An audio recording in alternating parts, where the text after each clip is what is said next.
2023이라는 숫자가 참 낯설었는데 벌써 이제 12월 달이 되었고 이제 한 달만 있으면 이제 2024년이 또 되겠네요.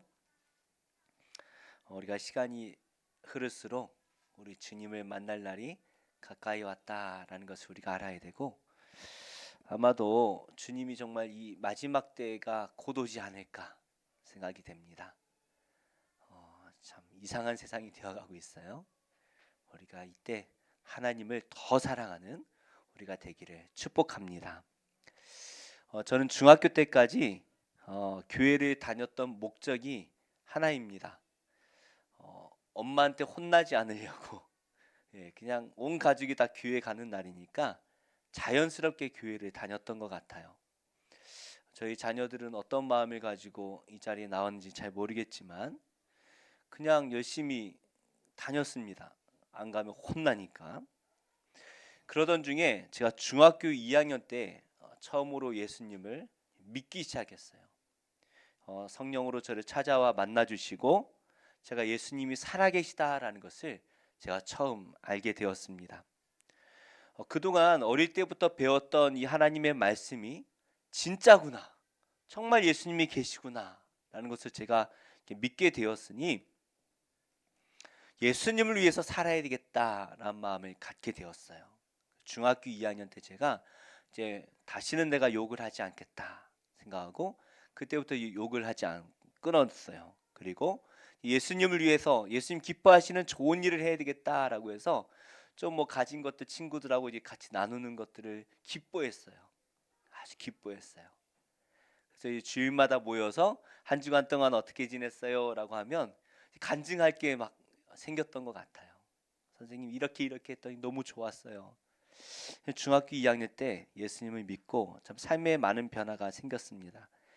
그리고 이제 막 은혜가 있다 보니까 오후 예배는 이제 중고등부가 어른들이랑 같이 예배를 드렸는데 목사님 강단에서 설교하시는 모습을 보면서 나도 목사가 돼야 되겠다. 성가대석에 앉아가지고 그 생각을 했어요. 그때부터 한 번도 변하지 않고 목사가 한 번도 안 변했다면 거짓말이고 그때부터 저는 당연히 목사가 되는 줄 알고 그렇게 살아왔던 것 같습니다. 물론 이제 목사가 이런 건지 알았으면 안 했을 거예요. 그런데 하나님이 모르게 하신 것 같아요. 그렇죠? 근데 목사가 되는 게 제 삶의 목적, 목표였던 것 같습니다. 난 뭐 당연히 목사가 되는 줄 알고 그렇게 살아왔어요.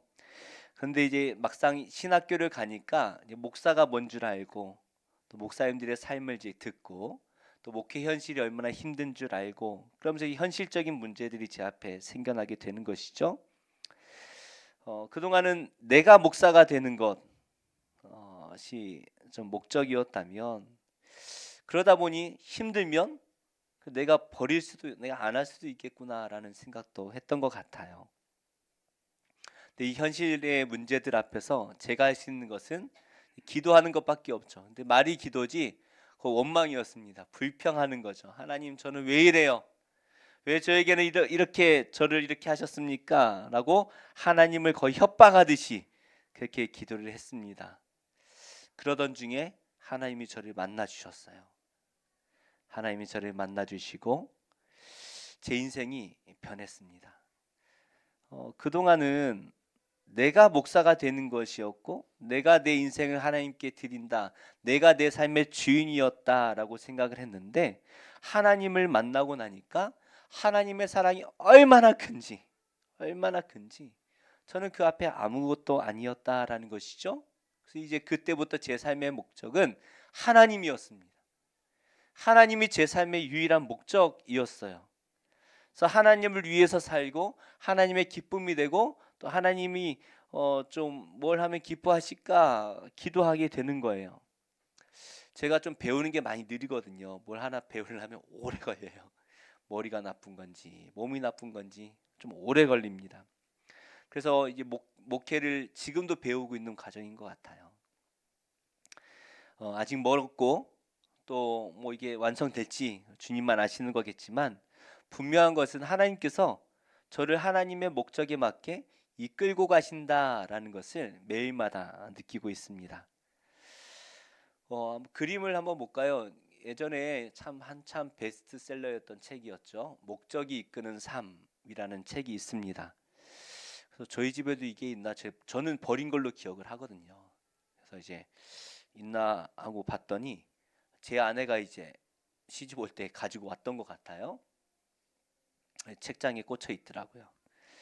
우리나라에는 제 기억으로는 이제 2010년도에 발간된 책으로 알고 있는데 이 발간되자마자 베스트셀러가 돼가지고 대형 교회뿐만이 아니라 작은 뭐 한국 교회 대부분 교회들이 목사님들이 이 교회를 다 추천했어요. 목적이 이끄는 삶. 심지어 이 책이 이제 40강으로 아마 나누어져 있나 아마 제 기억엔 그런데 어 그래서 이 책을 가지고 소그룹 모임을 하고 성경 공부를 하고 나눔도 갖고 그랬던 기억이 있습니다. 이게 얼마나 베스트셀러가 됐는지 이때 그냥 기독교 서점에 이게 난리가 났어요. 그래서 목적이 이끄는 묵상집, 목적이 이끄는 큐티, 뭐 이런 목적이라는 말이 다 갖다 붙여가지고 베스트셀러가 됐습니다. 그런데 이 책은 우리 삶의 목적이 이 세상에 있는 것이 아니라 하나님께서 우리를 처음 만드실 때 그 창조 목적, 그 창조하실 때 그 목적을 회복해야 된다라는 것. 그래서 우리가 늘 하나님의 창조 목적이 내 안에 회복되는 것, 그것을 실천하며 살아야 된다라는 그것으로 시작을 합니다. 참 좋은 거죠. 하나님이 우리를 처음 만드실 때 가졌던 그 기대감, 그 우리를 향하신 목적, 그것을 우리가 회복해야 된다라는 참 좋은 것으로 시작을 해요. 하지만 이 책을 읽다 보니까 나중에 그 끝은 뭐냐면 번영 신학으로 간다는 거예요. 이게 뭐냐면 하나님 잘 믿어서 부자가 되라는 거예요. 이 땅에서 잘 먹고 잘 살아야 된다라는 걸로 가는 거예요. 우리나라에서는 기복신앙이죠. 기복신앙. 결국에 우리가 하나님을 잘 믿는 목적이 잘 먹고 잘 살기 위해서다 라고 가르치진 않지만 그 책의 내용을 묵상해 보면 그렇게 가게 된다라는 거예요. 우리나라가 이제 1997년도죠. 제가 대학 갈 때 IMF 경제 위기가 이렇게 찾아왔습니다. 그래서 겨우 이것을 극복하고 이제 경제가 그때부터 막 바닥을 찍은 다음에 막 올라갔어요. 막 올라가는데 우리는 한 번도 좋았던 적이 없다라고 느끼죠. 이게 사람 마음인 것 같아요. 계속해서 경제가 막 올라가다가 우리 마음에 이 IMF라는 것을 한번 경험하고 나니까 모든 사람들의 마음에 돈을 가져야 돼. 잘 먹고 잘 살아야 돼라는 마음이 늘 있었어요. 그래서 이 IMF 시대가 우리나라에 참 큰 변화를 줬습니다. 그리고 이제 이명박 대통령 재임이 2008년도부터 했나요? 2007년, 2008년도부터 이렇게 이어지다 보니까 2010년 이 목적이 이끄는 삶이 2010년도에 나올 때 우리 안에 경제 성장에 대한 이 갈급함이 있던 그때 이 책이 딱 나온 거죠. 그래서 교회들도 성장, 성도들도 부자, 하나님 잘 믿어서 부자 되십시오. 성장하십시오. 실력을 갖추십시오. 이게 막 한차 외쳐지고 그런 교회가 막 부흥하던 때예요. 그래서 성도들도 내가 신앙생활을 잘해서 하나님께 복을 받는 이 기복신앙에 다 빠져있던 내가 복을 받기 위해 하나님을 잘 믿어야 되겠다. 2007년도에 출간된 책 중에 다니엘 학습법이라는 책이 있어요. 이 책을 보면 참 이 대한민국의 학부모님들의 이 민낯이 그대로 드러나는 그런 책이었던 것 같습니다. 그러니까 이 책은 이 책도 시작이 좋아요. 말씀을 잘 읽고 큐티하고 기도하고 매일 아침마다 공부하기 전에 5분 동안 기도하고 묵상하고 아침에 눈을 뜨자마자 큐티하고 이런 아이들이 결국에 서울대도 가고 공부도 잘하고 공부를 못했던 애가 묵상하면서 큐티하면서 공부하기 시작했더니 좋은 대학 가고 성적이 1등이 되고 그런 말씀을 읽어보니까 다 부모들이 막 열광을 했어요. 다니엘 학습법 우리 아들도 서울대 갈 수 있어 외치면서 우리의 민낯이죠. 결국에 우리 자녀가 신앙생활을 잘하도록 시키는 이유가 뭐였어요? 좋은 대학 가고 잘 먹고 잘 살도록 하기 위한 세상의 성공을 위한 신앙이었다라는 것이죠. 근데 이 우리의 민낯이 우리 자녀들에게도 그대로 보여지죠. 아이들이 왜 모르겠어요. 예수님 잘 믿으라고 하는 우리 부모님들, 그 뒤에 목적을 보니까 맨날 공부 잘해야 잘 먹고 살 수 있고 좋은 직장 갈 수 있고 그래야 결혼 빨리 하고 애 낳고 너희를 위한 거야. 예수님 잘 믿어야 돼. 그래야 너희가 잘 되는 거야. 그런 가르침 속에서 우리 아이들이 자라다 보니 이 아이들이 부모님을 볼 때 신앙이 질려버리는 거죠. 지금 많은 청년들이 교회를 떠났습니다. 이 시대 아이들이에요. 이 시대에 나와서 키웠던 아이들이 교회를 다 떠나가고 있어요. 왜 그럴까요? 삶의 목적이 성공이다 보니까 이 시간에 교회에 와서 예배를 드리는 것보다 학원에 가서 쪽집게 학원에 찝어주는 걸 공부하는 게 성적이 훨씬 더 잘 오르죠. 그럴 수밖에 없죠. 내 자식 공부 잘하기를 원합니까? 그러면 교회 보낼 필요 없어요. 고액 과외시키면요 성적이 쑥쑥 올라갑니다. 뭐 나올지 뻔히 아는데. 그러니 아이들이 다 떠나가는 거예요. 대학 가면 그동안 내가 기도 많이 하고 열심히 신앙생활 했던 게 이 대학 오려고 했던 거니까 대학 가면 다 떠나가는 거예요. 목적이 이루어졌으니까. 결국 우리는 하나님의 목적대로 사는 것이 아니라 하나님이 나의 목적이 되어버린 거예요. 나의 수단이 되어버린 거예요. 그래서 나에게 돈을 주고 성공을 주고 대학을 보내줄 수 있다면 그곳이 하나님이 되는 거죠. 하나님이 아니어도. 타로점을 보고 아이들이 타로점을 보러 다니고 내년에 운수를 보러 다니고 부적을 지니고 다니고 나에게 성공을 줄 수만 있다면 그게 하나님의 자리에 들어가도 전혀 이상하지 않은 거예요. 우리는 이 목적의 순서를 잘 배열해야 되는 것 같습니다. 그렇지 않으면 우리는 예수 그리스도라는 반석 위에 신앙을 세우는 것이 아니라 내가 주인이 되어서 내가 세상의 것들을 내 반석으로 삼아서 그 위에 내 인생을 세워나가려고 하는 것 같아요. 그런데 그 집은 무너질 수밖에 없죠. 우리나라 사철 있잖아요. 봄, 여름, 가을, 겨울 사시사철이 있는 것처럼 우리가 잘 될 때도 있지만 안 될 때도 있어요. 내 삶의 목적이 잘 되는 거라면 언젠가 그 모든 것이 안 될 때 우리 하나님을 떠나가게 되어 있죠. 오늘 말씀해 보니까 세 가지 목적을 가진 각각 다른 부류의 사람들이 나옵니다. 한 사람은 가룟 유다인데요. 예수님을 열심히 따랐어요. 가룟 유다가 예수님을 뭐 그냥 돈 바라보고만 따랐겠습니까? 예수님이 하나님의 아들이시니까 뭐 대단한 게 있겠다 싶어서 따라다녔어요. 근데 그의 목적은 늘 돈이었습니다. 성공이었습니다. 세상의 것에 있었죠. 결국에 예수님이 붙잡혀 가신 1등 공신이 가룟 유다 아니겠습니까? 돈만 바라보고 예수님을 따라왔는데 예수님이 지금 맨날 죽는다는 얘기만 하시는 거예요. 예수님이 빨리 예루살렘의 왕이 되셔야 내가 돈을 벌 수 있는데 예수님은 돈에 전혀 관심이 없고 권력에 관심이 없으세요. 결국에 가룟 유다는 저 예수님을 팔아서라도 내가 돈을 얻어야 되겠다. 은삼십에 예수님을 팔아버리죠. 또 다른 제자들은 어떻습니까? 예수님을 위해서 모든 것을 버렸죠. 그런 제자들이에요.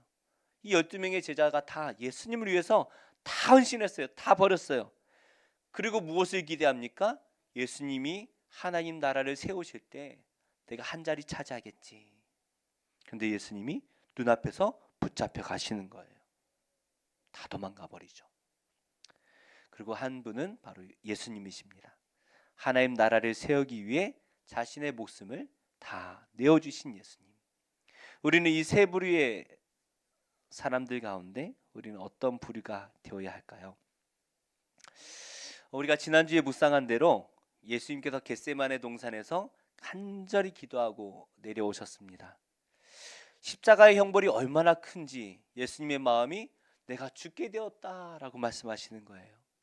내가 곧 십자가에 달려야 되는데 그것만 생각하면 내가 죽게 되었다. 그래서 제자들을 데리고 너희는 여기서 나를 위해 기도해라 라고 말씀하실 정도로 예수님의 마음이 죽게 되셨어요. 근데 예수님이 정말 피가 쏟아지는 것처럼 땀을 펄펄 흘리시기까지 간절히 기도하신 다음에 어떤 결론을 내립니까? 하나님의 뜻대로 하나님의 뜻대로 순종하기로 각오하시는 거예요. 결심하셨어요. 그리고 동산에서 내려오십니다. 이 제자들, 이 철딱선이 없는 제자들을 이끌고 그 동산에서 내려오실 때 예수님의 마음이 어떠셨을까요? 내가 십자가에 달려야 되겠다라는 비장한 각오를 했지만 그 마음이 왜 두렵지 않겠습니까? 내가 죽을 것 같다라고 말씀하신 그 예수님의 마음이 어떻게 다 사라졌겠습니까? 저라면 동산에서 내려올 때 발걸음이 떨어지지 않았을 것 같아요. 십자가로 가야 돼. 발걸음이 정말 뒤에서 누가 나를 잡아당기는 것처럼 내리막길인데도 이상하게 발걸음이 안 떨어지고 그러지 않을까요? 그리고 천천히, 최대한 천천히 내려갈 것 같아요. 하나님 빨리 해가 뜨게 해주세요 하면서. 하지만 기도하고 나면 힘이 생깁니다. 그래서 기도하는 거예요. 순종하려고 기도하는 거잖아요. 예수님이 담대하게 내려오십니다. 제자들이 이끌고 이제 내려오시는데 이 당시에 뭐 가로등이 있겠습니까? 뭐가 있겠습니까? 칠흑 같은 어두운 그 산 위에서 제자들을 이끌고 내려오실 때 눈앞에 등불이 보이는 거예요. 저 멀리서 등불이 점점 자신을 향하여 가까이 오는 것이 보였습니다.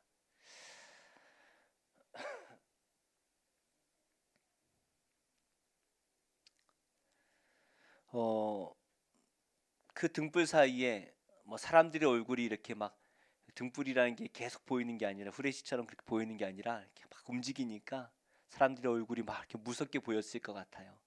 그 사이에서 가룟 유다가 예수님을 맞이하러 나오죠. 예수님 앞에 다가옵니다. 예수님이 이미 알고는 계셨죠. 가룟 유다가 자신을 팔 것을 이미 알고 계시고 제자들에게 말씀을 해주셨습니다. 근데 막상 그 가룟 유다의 얼굴을 보았을 때 예수님의 마음이 찢어졌을 것 같아요. 얼마나 속상하셨을까요? 우리는 이 가룟 유다를 보면서 아이고 저 은 30에 예수님을 팔아버린 거 저 나쁜 놈 하면서 우리는 가룟 유다를 손가락질하지만 예수님께는 그 가룟 유다가 아픈 손가락일 것 같아요. 만약 우리 자녀들 가운데 부모를 파는 자녀가 있다면 그 부모를 팔기 위해 돈이 없어가지고 부모를 팔려고 이렇게 다가온 그 자식의 얼굴을 보는 그 부모의 마음이 어떻겠어요? 가슴이 찢어지죠. 저놈이 오죽하면 저렇게 할까? 가슴이 찢어질 것 같아요. 예수님께 이 가룟 유다는 아픈 손가락이에요. 누군가 배신하여 예수님을 팔아야 된다. 이게 하나님의 예언의 말씀이잖아요. 누군가 이 예언을 실천해야 되는데 그게 하필 가룟 유다였다라는 것이죠. 한밤중입니다. 아무것도 보이지 않는 횃불만 보이는, 그리고 아무것도 들리지 않아요.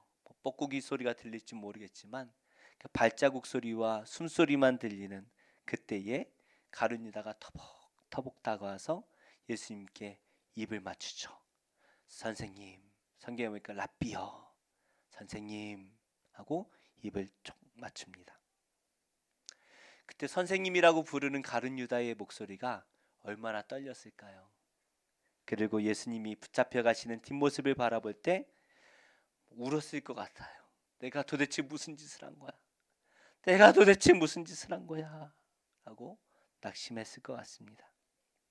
근데 그 가룟 유다 뒤로 보이는 사람들이 횃불을 들고 있는데 그 한쪽 손을 보니까 칼과 몽둥이를 들고 있어요. 한밤중에 횃불이 이렇게 횃불 때문에 보이는 얼굴이 얼마나 무서울까요? 그죠? 무섭게 보일 것 같아요. 성난 표정, 마치 예수님을 당장이라도 잡아 죽일 듯한 성난 표정을 한 그들을 보며 제자들도 바짝 긴장을 했을 것입니다. 그러니까 지금 그런 옛날 깡패 영화 같은 거 보면 막 당장 싸움이라도 할 것 같은 긴장감 있잖아요. 그래서 이게 뭐 하나 떨어뜨리면 당장 이제 전쟁이 날 것 같은 그런 긴장감이에요. 군사들이 예수님을 붙잡기 위해서 칼과 몽둥이를 들고 있고 제자들은 막 바짝 긴장해 있고 베드로는 지금 손에 지금 이 품 안에 있는 칼을 지금 만지작거리고 있을 거예요. 그때 군사가 예수님을 붙잡았을 때 베드로는 칼을 빼내서 대제사장의 종의 귀를 잘라버립니다. 전쟁이 날 것 같아요. 군인들이 왜 왔습니까? 이런 일이 생길까 봐 온 거예요. 이런 일이 생기면 다 달라붙어서 이제 제자들까지 다 잡아가려고 이렇게 왔는데 베드로가 이 위기의 순간에 귀를 잘라버린 거예요. 이제 전쟁이 벌어지지 않겠습니까? 아마도 이 대제사장의 종은 이 군사들을 이끌고 왔을 거예요. 대제사장이 종을 보내면서 네가 책임지고 예수를 잡아라라고 아마 종들을 군사들을 내줬을 거예요. 그러니까 지금 책임자예요. 그러니까 베드로가 봤을 때 저 대제사장의 종이 책임자니까 그 귀를 잘라버렸을 거예요. 그러니 지금 이제 전쟁이 날 겁니다. 큰 싸움이 날 거예요. 그때 예수님이 급하게 말씀하시죠. 베드로를 향하여 다시 칼을 넣어라. 칼집에 도로 넣어라. 마가복음에 나오지 않지만 요한복음에 보면 말씀이 나와요. 그리고 예수님께서 자신을 잡으러 온 군사들에게 말씀하십니다. 너희가 강도를 잡는 것 같이 칼과 몽둥이를 가지고 나왔느냐라고 말씀하십니다. 지금까지 내가 성전에서 너희를 가르칠 때는 나를 잡지 않더니 이제는 강도를 잡는 것처럼 나를 이렇게 잡으려고 칼하고 몽둥이를 가지고 왔느냐. 그 말씀을 하시는 거예요. 예수님 한 분을 잡기 위해서 군대가 칼하고 몽둥이를 가지고 왔어요. 무슨 말입니까? 마치 사악한 강도를 잡는 것처럼. 예수님이 무슨 죄를 지었어요? 예수님 누굴 때렸습니까? 누구 거를 훔쳐갔습니까? 그냥 병 고쳐주시고 하나님 말씀 전하시고 그냥 좋은 일만 하신 예수님이신데 강도를 잡으러 온 것처럼, 살인자를 잡으러 온 것처럼 이 군사들이 이렇게 왔다는 거예요.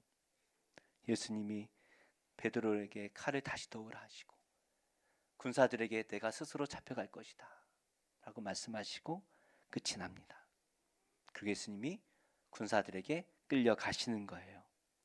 아무런 저항 없이 유월절의 어린 양이 그 제단에 끌려가듯이 예수님이 군사들에게 끌려가십니다.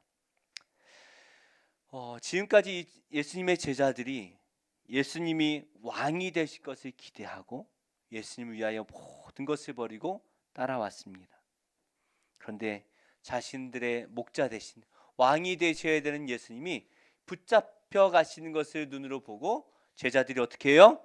급하게 다 도망갑니다. 다 도망가요. 방금 제사장의 종의 귀를 잘랐던 그 용기는 어디로 갔는지 베드로도 걸음 하나 살려라 하고 도망가는 거예요. 군사들이 쫓아올까 봐 막 도망갑니다. 혼비백산이 되었어요. 심지어 이곳에 있던 한 청년은 어때요? 속옷을 안 입고 겉옷만 입었대요. 옛날 옷은 이렇게 입을 우리 담요같이 생겼어요. 그래가지고 몸에 이렇게 둘러가지고 이렇게 묶어서 이렇게 다녔던 거예요. 옛날에는. 그런데 그게 붙잡히니까 겉옷이 붙잡히니까 어떻게 해요? 이것을 벗어 던지고 막 도망가는데 속옷을 안 입고 홀딱 벗고 도망가는 거예요. 살려고.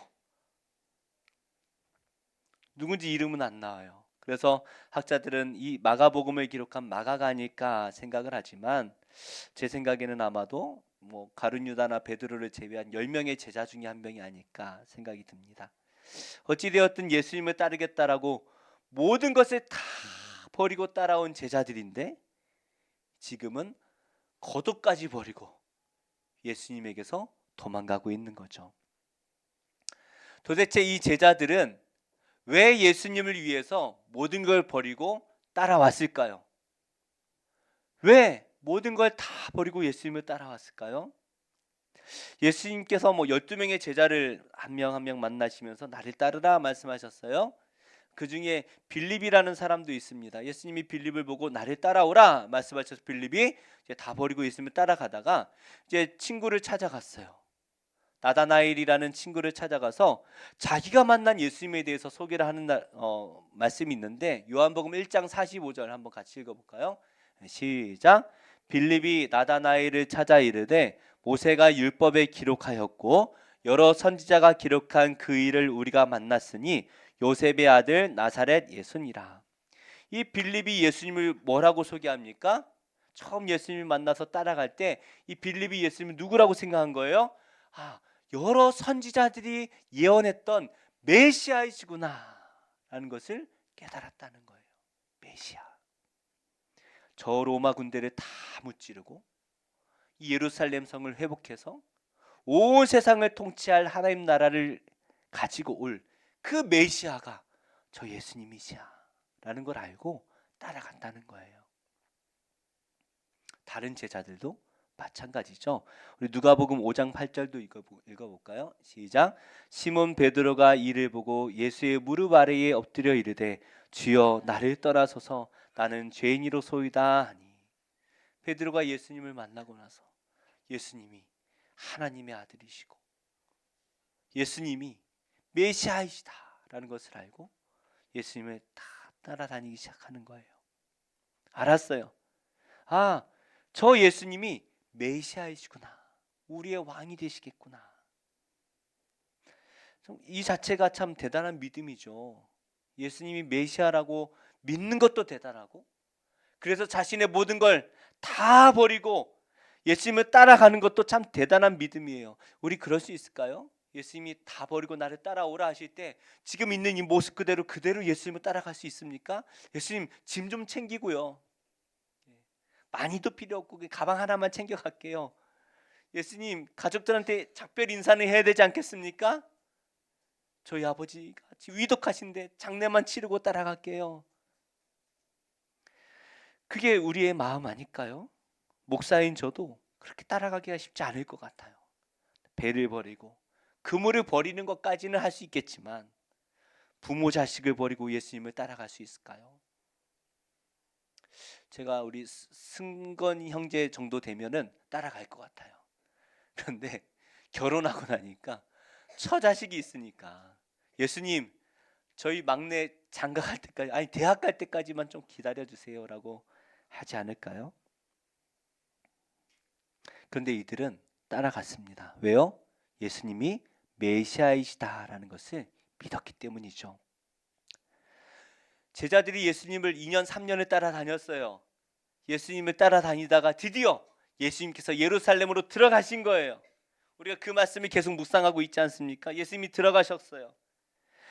이제 제자들이 기대하는 건 그겁니다. 아, 예수님이 헤롯 왕을 무찔러 버리고 로마 군대들을 다 내쫓고 이제 군대를 모아서 천군 천사를 동원해서 이 세상에 하나님 나라를 세우겠구나. 그러면 뭐가 됩니까? 예수님이 따라갔던 12제자는 좌의정 우의정 하다못해 장관 하나는 차지하지 않겠어요? 장관 하나, 그죠? 뭐 내무부 장관, 뭐 무슨 장관, 뭐 국방부 장관, 뭐 장관 하나 안 하겠어요? 하나님 나라의 장관이 되는데 버리지 못할 게 뭐가 있겠습니까? 못 버릴 게 뭐가 있겠어요? 뭐 그럴 일은 없겠지만 우리 윤 대통령님께서 오늘 와가지고 김현기 목사, 내가 오늘 청와대 당신을 데려가서 좀 써야 되겠는데 따라오겠소 하면은 제가 갈까요, 안 갈까요? 아, 가야죠. 예, 일주일에 한 번 여기 안양에 안양조은교회 섬길 수 있도록 시간만 주시면 제가 가겠습니다. 이럴 것 같아요, 그죠? 가야죠. 안 갈 사람 누가 있겠어요? 못 버릴 게 뭐가 있습니까? 제가 신학교 1학년 시절에 심각하게 고민했던 게 하나 있어요. 수능을 다시 봐야 되겠다. 그래서 총신대 다닐 때 내가 총신대를 이제 그만 한 학기 해보니까 그만하고 내가 이제 수능을 다시 봐야 되겠다, 이 생각을 잠깐 했습니다. 그때 왜 그러냐면 하나님이 믿어지지가 않았어요. 교회를 다니라면 다니겠는데 만약에 내가 이렇게 목사가 되고 평생을 하나님을 위해서 살았는데 또 4년을 졸업했는데 하나님이 계시지 않으면 내 인생 망하는 거 아니야? 목사로 하나님을 전하고 교회에서 열심히 섬겼는데 하나님이 안 계시면 내 인생 망하는 거 아니야? 그런 생각이 들더라고요. 그래서 그냥 교회는 열심히 다니고 섬기겠는데 목사는 안 해야 되겠다. 신학교는 이제 한 학기 했으면 됐고 이제 내가 다른 걸 좀 해야 되겠다라는 생각을 했습니다. 하나님이 계시지 않으면 내 인생 망할 수 있겠구나. 지금 제자들의 마음이 그럴 것 같아요.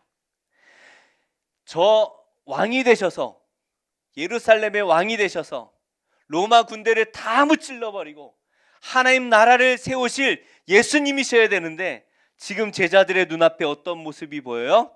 도살장에 끌려가는 예수님으로 보이는 거예요. 그때 제자들의 마음이 어때요? 망했다. 망했다. 우리 예수님 저런 분 아닌데? 뭐야 하다가 망했다. 혼비백산해서 겉옷까지 다 버리고 도망가는 거죠. 만약 우리가 신앙생활을 열심히 해서 하나님께서 우리에게 복을 주시는 것이 우리 믿음의 목적이라면 우리는 반드시 실망할 수밖에 없습니다. 왜요? 하나님께서 우리에게 넉넉하게 주실 때도 있지만 우리가 그렇잖아요. 안 될 때도 있어요. 고난을 주실 때도 있어요. 넉넉하게 주시는 것이 우리 인생의 목적이라면 그 고난을 주실 때 우리는 떠나가게 되죠. 그 믿음이 좋았던 욥도 고난을 받아요. 그 믿음이 좋은 다윗도 아무런 이유 없이 고난을 받아요. 그게 하나님의 방법이에요. 왜요? 우리 인생의 삶의 목적이 물질이 아니라 이 세상의 복이 아니라 하나님이 되기를 바라시는 거예요. 그래서 우리에게 고난을 주실 때도 있는데 내 삶의 목적이 돈과 명예와 권력이라면 좋은 대학 가는 거라면 우리는 하나님을 반드시 떠날 수밖에 없어요. 대학 가는 게 목적이었는데 대학 가면 목적이 이루어지잖아요. 못 가면 내가 원하는 대학 못 가면 에이 하나님 별거 아니네. 안 주시네. 섬겨도 별거 없네. 하나님을 떠나가지 않겠습니까? 내 자식이 잘 되는 게 내 우상이었는데 내 하나님이었는데 하나님이 데려가 버리셨어요. 그럼 그 사람은 하나님이 없는 거예요. 그런 하나님 필요 없는 거예요. 나에게 내 자식 잘 되게 하는 하나님이 필요했는데 그걸 안 주시니까. 지난주에 장례가 있어가지고 제가 이제 이렇게 좀 살펴보다 보니까 이제 이전에 그 뭐 무슨 일이 있었나 하고 이제 이전 교회 홈페이지 들어가서 어떤 일이 있었나 보다 보니까 참 속상한 일이 있어요. 6월 달이죠. 6월 달에 제가 고등부 처음 맡았을 때 그 교회에서 한 10년 전이네요. 고등부를 처음 맡았을 때에 이제 막 이제 고1로 이제 올라왔던 한 아이가 있었어요. 애가 교회에서 너무 밝고 이쁘고 이렇게 뭐 봉사 찬양하는 게 얼마나 이쁜지 몰라요. 막 활동적인.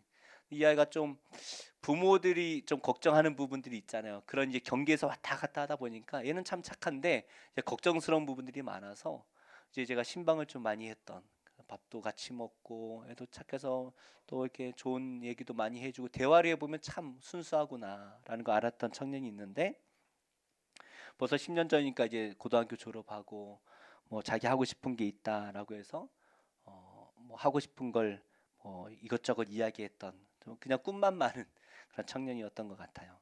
그러던 중에 제가 이제 지난번 교회를 사임하기 전에 좀 아프다라는 이야기를 들었었어요.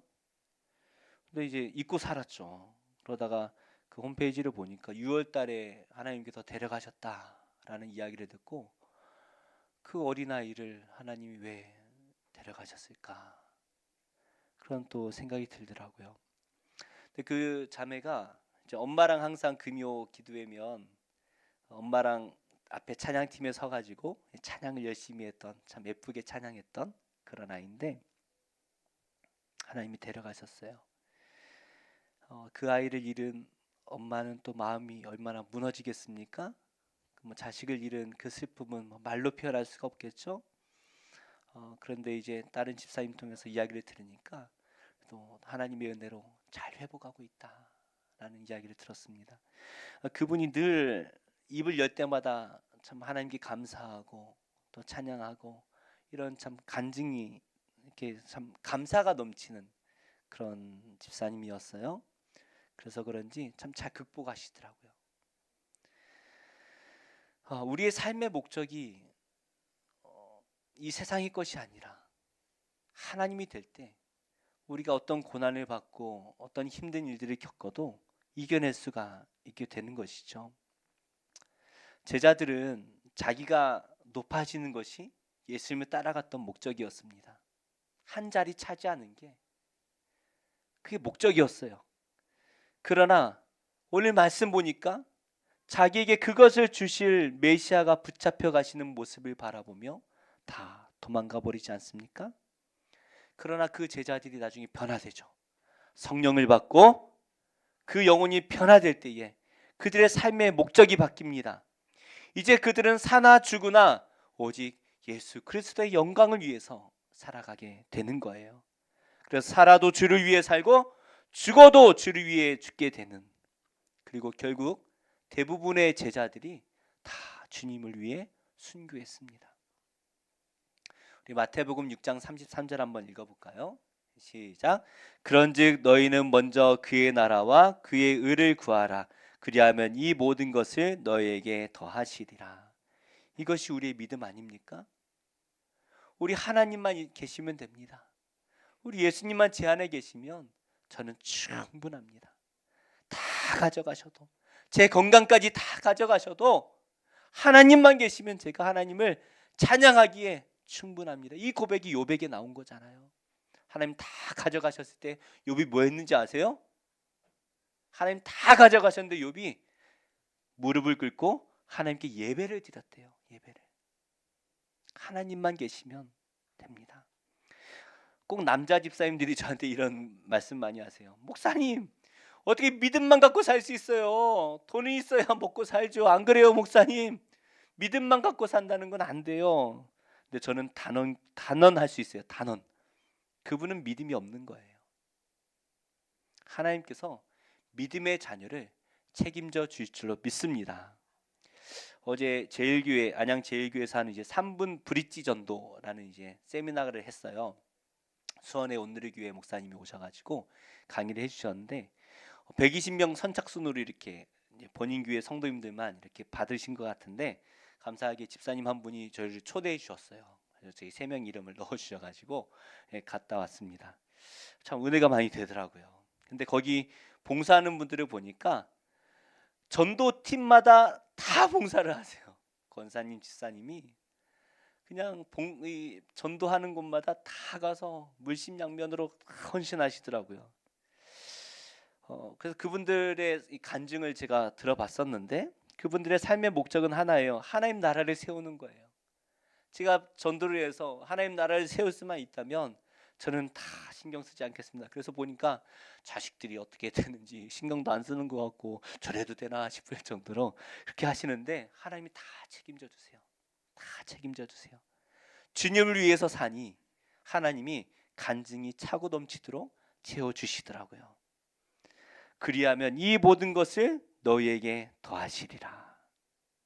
일용할 양식이 부족하지 않게 채워주시고, 부족한들, 그것이 우리와 무슨 상관이 있습니까? 부족한들. 그래서 우리가 있으면 감사하고 먹을 게 없으면 금식 기도하고, 금식 기도하다 죽으면 순교하니 감사할 줄 아는 이 신앙을 우리가 가져야 되는 것이죠. 바울은 우리에게 이렇게 말합니다. 로마서 14장 8절 함께 읽어볼까요? 시작. 우리가 살아도 주를 위하여 살고 죽어도 주를 위하여 죽나니 그러므로 사나 죽으나 우리가 주의 것이로다. 우리를 위하여 자기 생명을 아끼지 않으신 예수 그리스도를 위해서 우리가 살아야 할 것입니다. 이것이 우리 삶의 유일한 목적이 되어야 할 것이고, 그렇게 살아가실 때 우리 하나님께서 우리 영혼에 한량없는 은혜와 축복을 주시고, 무엇보다 우리 하나님이 우리에게 좋은 걸 약속해 주셨어요. 뭐냐면 이 땅에서는 우리가 아무것도 없어도 괜찮아요. 왜요? 기업을 약속으로 주신대요. 기업이 뭐예요? 유산이에요. 유산. 하나님 나라에 있는 하나님의 아들이신 예수 그리스도에게 주신 그 유산을 우리에게도 나눠주신다라고 약속하십니다. 그래서 우리는 이 땅의 것에 목숨 것이 필요 없고, 하나님을 위해서 살아갈 때, 하나님이 우리의 삶의 목적이 될 때 하나님 우리를 기뻐하실 줄로 믿습니다. 저는 가끔 이제 그런 이야기를 해요. 저희 막내를 데리고 우리 선이는 누구 거? 대답을 안 해요. 이놈이. 아빠 거 해야 제가 좋아할 텐데, 엄마 거 해야 엄마가 또 좋아할 텐데 대답을 잘 안 해요. 그런데 우리가 만약 하나님 앞에 저는 하나님의 것입니다 라고 고백한다면 하나님이 얼마나 기뻐하시겠습니까? 우리의 삶의 목적을 하나님께 두시는 우리 모두가 되기를 축복합니다. 우리 이 찬양을 함께 불렀으면 좋겠는데요.